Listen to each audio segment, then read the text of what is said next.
This time I'm ranting about my top 10 men's fragrances for spring.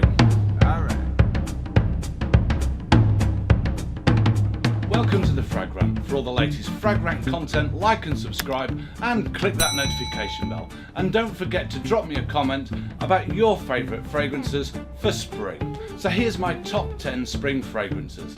I've included designer and niche, there are some familiar and one or two surprises. So let's get on with it. At number 10, you never know what the British climate is going to do, so I'll always have one or two of my winter fragrances or a flanker on hand, which is the case here, like the Valentino Uomo Acqua. Just ignore the name Acqua, it's not that kind of fragrance. Yes, it is a refreshing fragrance, but it's a green freshness. The Acqua opens with mandarin orange and a green tomato leaf, which really does make the opening stand out. The heart is sage and patchouli, while the base brings in the leather DNA from the original Valentino Uomo, together with a glorious and elegant iris, which is delicate but sharp. This is a fragrance that I will also use in the summer. It does fade to a skin scent quite quickly, around 3 hours on my skin, but I will reapply as often as I can, as I really enjoy this fragrance. So at number 10, the Valentino Uomo Acqua. At number 9 is an old school fragrance classed as a woody aromatic. It's a freshie that's got some bite, it's the Aramis Adventurer.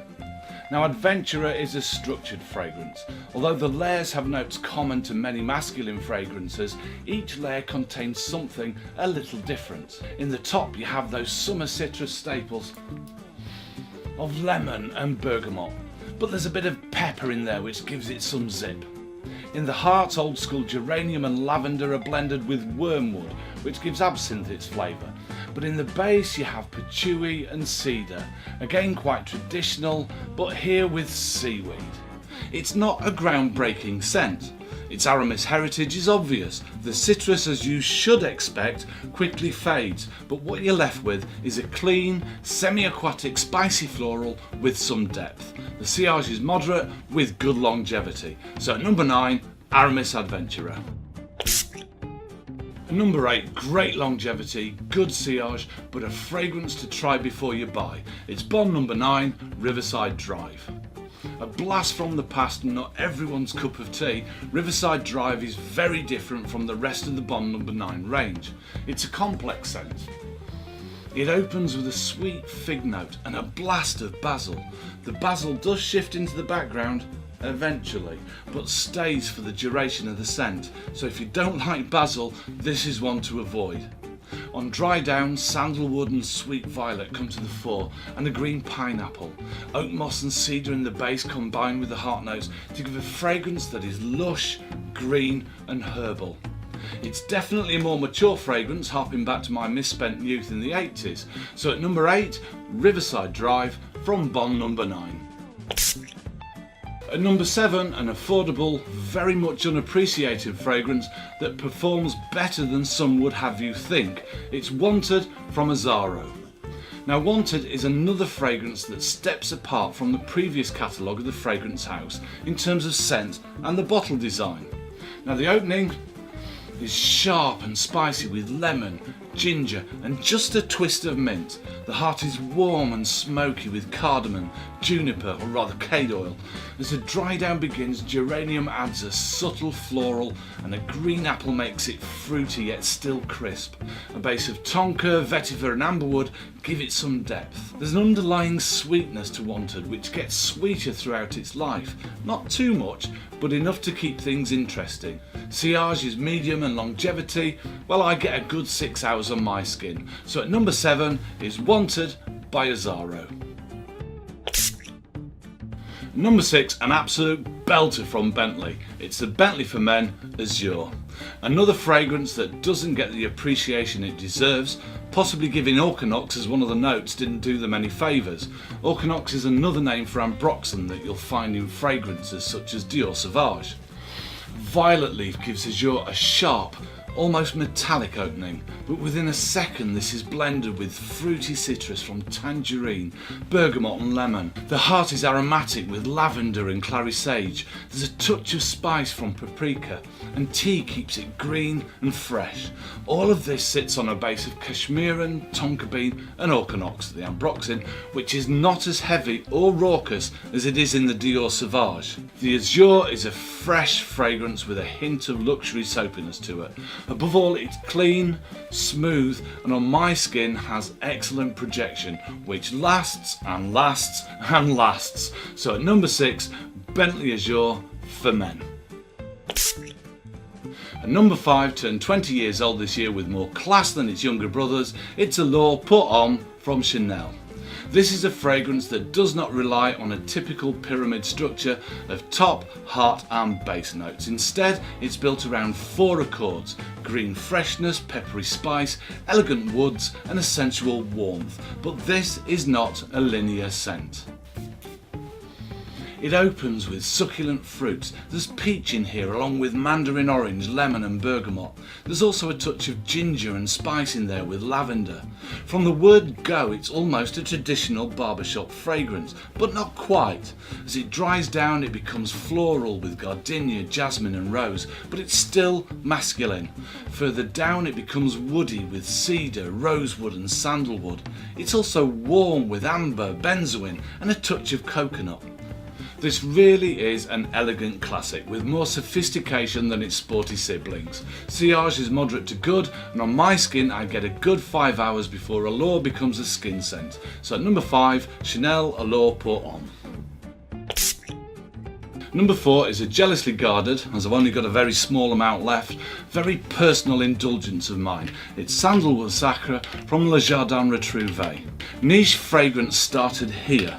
Le Jardin Retrouve was the first niche fragrance house founded by Yuri Gutsats in 1975. Sandalwood Sacré, like all Le Jardin Retrouve fragrances, is based upon Yuri's original formulas and ideals of traditional French perfumery.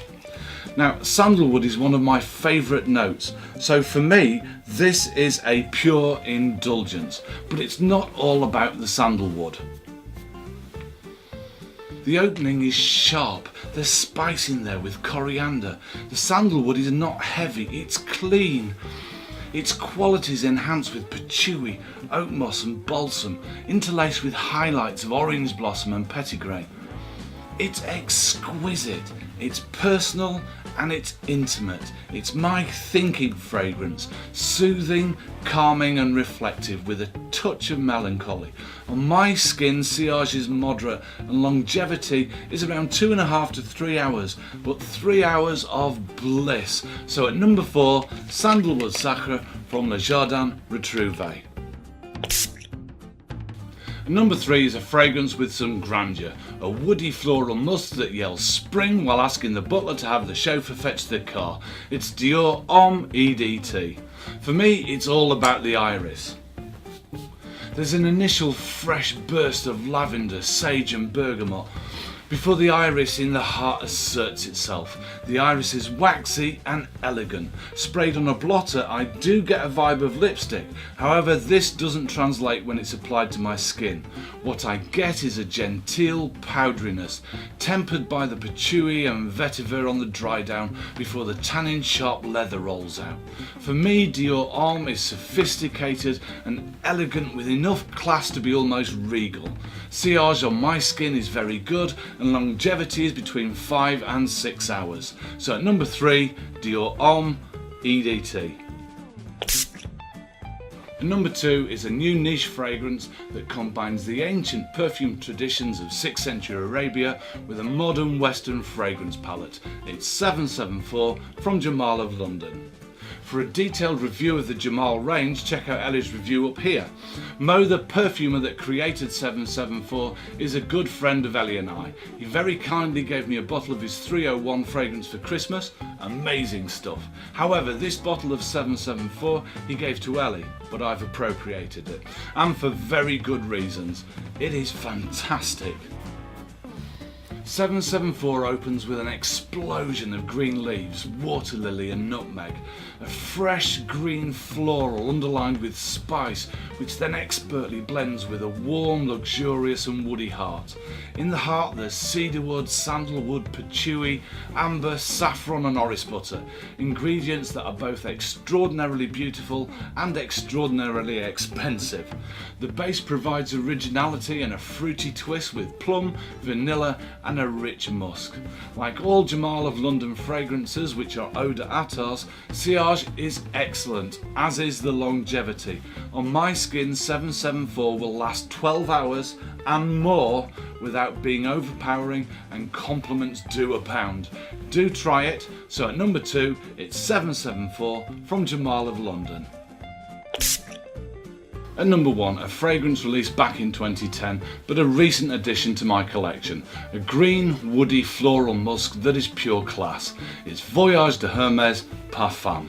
A total breath of fresh air, Voyage de Hermes Parfum opens with an absolute blast of cardamom, lemon and spice.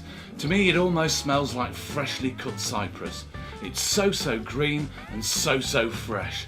As it slowly dries down, floral notes emerge from the heart, with rose especially accented. There's hedione in there which gives a hint of jasmine, but along with the tea keeps the florals fresh and subtle. The base is woody but warm with amber and musk. Altogether it's fresh, green with a dark undertone.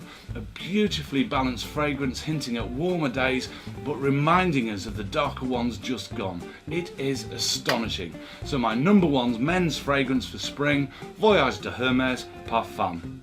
Looks like I've run out of time again. If you enjoyed this video, help me out by liking and subscribing, and I'll catch you next time on the FragRant. Bye!